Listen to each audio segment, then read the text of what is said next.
First, earlier this morning, Carl Bildt, Dick Holbrooke, and Igor Ivanov, the three co-sponsors of the proximity peace talks, presented some of the foundation documents, the draft agreements, to the three countries, Bosnia, Serbia, and Croatia.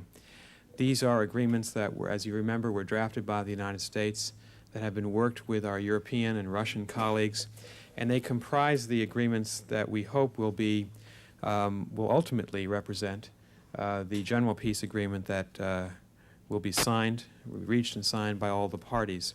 The documents given to the parties this morning were the general framework for peace, the general peace agreement that we hope will be signed by the parties at the end of this process, the agreement on elections, the agreement on constitutional issues, and the agreement on the separation of military forces and paramilitary forces in the area. There are other draft agreements that we are working on that were not presented this morning that will be presented in the coming days. We are still discussing some of these other agreements with our European and Russian colleagues. I expect that the parties will take now a day or two to look very intensively at these documents that were presented to them this morning.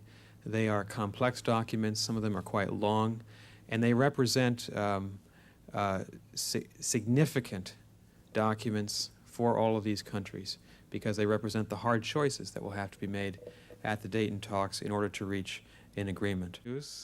Some good and some mediocre. His favorite recreational activity is, but some of the heads of state and foreign ministers took walks last night.